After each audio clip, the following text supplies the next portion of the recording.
చాలా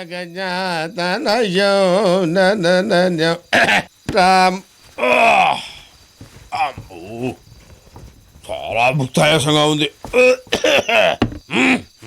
ఏంటి గురుగారు, కడుపు ఏమన్నా బిర్రుగా ఉందా? అవునరా, ధ్వజస్తంభ స్థాపన సందర్భంగా ఆ. నవపప్పు ధాన్యాలు దట్టించి నేతిలో రంగరించి 3 వాయిల్ లాగించారు. కొంచెం ఇబ్బందిగానే ఉందో. నవపప్పు ధాన్యాలేంటి గురుగారు, ఉన్నవి రెండే, కందిపప్పు మినపప్పేగా. ఒరేయ్ వెధవా, నవపప్పు ధాన్యాలు తెలియకుండా బ్రాహ్మణ పుట్టకెలా పుట్టావురా? నవపప్పు ధాన్యాలు చెప్తాను, నోట్ చేసుకో. చెప్పండి. కందిపప్పు, కందిపప్పు, పెసరపప్పు, పెసరపప్పు, మినపప్పు, మినపప్పు, శనగపప్పు, శనగపప్పు, బొబ్బరిపప్పు, బొబ్బరిపప్పు, వేరుశనగపప్పు, వేరుశనగపప్పు, జీడిపప్పు, జీడిపప్పు, బాదం పప్పు, బాదం పప్పు, పిస్తా పప్పును, పిస్తా పప్పు 9. ఆ 10వ పప్పును కూడా మీరు తినుంటే గుళ్ళో ప్రధాన పూజారి పదవి నాకు వచ్చుండేది. 10వ పప్పు ఆ, అది నేను తినుంటే ప్రధాన పూజారి పదం నీకొచ్చుండేదా? ఆ. ఏమిట్రా పప్పు? గన్నేరు పప్పు. చంపేస్తాను. జనం వచ్చారా లేదా చూడు. అలాగే. వెళ్ళు. అబ్బా, గురుగారు, ఆ, జనం చాలా మంది వచ్చారండి. చాలా సంతోషం. ఆ. ఆ దండలా తీసురా. ఆ.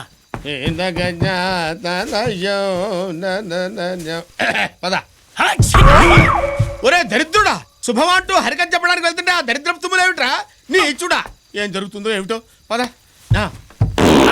గురుగారు, ఏంటండి ఇది అసహ్యంగా? పెద్ద పెద్ద వాళ్ళు చాలా మంది వచ్చారు. వస్తే తొరిగిపోతాననుకున్నావా? ఆ. అప్రాచపడతావా? శృతిలో కలిపేయనరా. ఓ నమ శివాయ, హర హర మహాదేవ, శంభో శంకర పాహిమాం. మహాజన్లారా, కథాకాలక్షేపానికి ముందు 2-3 త్యాగరాయ కృతులు వదులుతా. ఒకటి సరిపోతుందేమో.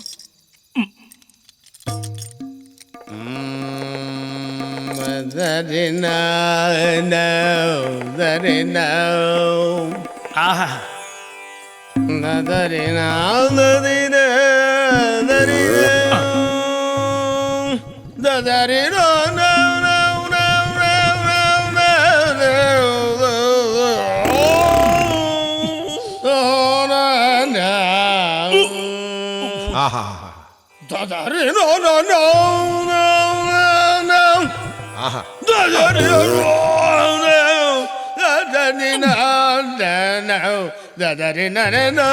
అయ్యా, ఎంతసేపు ఈ జాగరాయి కృతులు వినలేక చస్తున్నాం. అసలు కథలోకి వెళ్ళండి.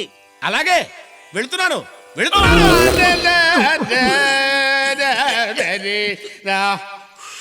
అమ్మయ్యా. ఏమయ్య హనుమ శాస్త్రి, గురూజీ, చాలా ప్రశాంతంగా ఉంది. ఇక కథలోకి వెళతా.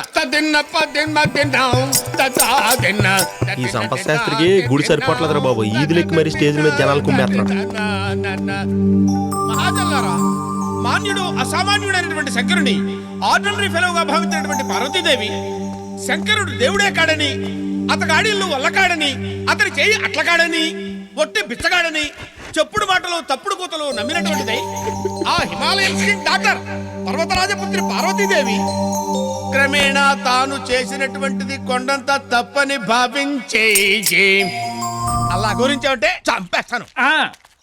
ఒరే కర్రీ విధవా, ఆ సిగరెట్లు మానవా? అవును, రోజుకి ఎన్ని సిగరెట్లు కాస్తావు నువ్వు? 5 దాకా అవుతాయి. ఏమిటి 5 సిగరెట్లు కాస్తావా నువ్వు?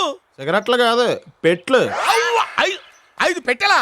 యా. నువ్వు ఎన్ని సంవత్సరాల నుంచి కాలుస్తున్నావు సిగరెట్లు? మూతి మీద మేసం వచ్చినప్పటి నుంచి కాలుతున్నాం. అంటే మినిమం 20 సంవత్సరాల నుంచి కాలుస్తున్నావు అన్నమాట. యా. అయ్యి బాబోయ్, అంటే పెట్టే 10 రూపాయల కాడికి 20 సంవత్సరాలు అంటే ఇప్పుడు మా అవస్థ పడకండి. 5 లక్షలు. 5 లక్షల రూపాయల. యా. ఈ దరిద్రమైన సిగరెట్ మానేస్తుంటే అలాంటి బిల్డింగులు 3 కొనుండేవాడిరా. ఓహో, ఆ. మీరు సిగరెట్లు కాల్తారా? నేను నష్టం కూడా వెళ్తాను. అయితే అలాంటి బిల్డింగ్లు ఎన్ని కొన్నారేంటి? నా బొంద నేను బిల్డింగులు కొంటమే ఉంటాయి, అద్దె కొంపలో ఉంటున్నాను. ఆ బిల్డింగ్ మొన్నే కొన్నా, రిజిస్ట్రేషన్ కూడా అయిపోయింది.